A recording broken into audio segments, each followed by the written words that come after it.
Sinisilip ka ng mga kaibigan mo dahil sa natatahak mong buhay?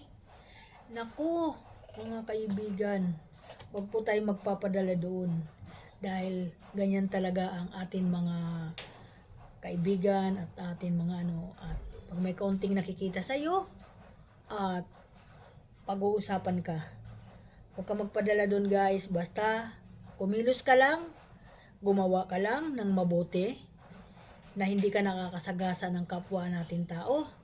Iyan mga kaibigan ang gawin natin sa buhay natin. Huwag tayo gagaya sa kanila para po ang Panginoon ay magiging maganda ang tingin sa atin. Ayan lang po mga kaibigan.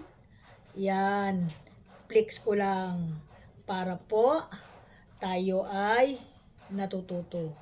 Yan po, kasi po pag tayo na high blood sa kung ano man mga naririnig natin sa mga atin mga labas, wow mga kaibigan, huwag tayo maniniwala doon. Manalangin lang po tayo. Yan, panalangin natin sila at maging mabuti sila. Tandaan nyo yan mga kaibigan, wala po sa darating na mga masasama na pag hindi tayo gumaganti sa kapwa natin na masama. Ayan lang po. Magandang umaga. Si Nanay Linda nag-reflex ng kanyang natututunan sa kanyang buhay.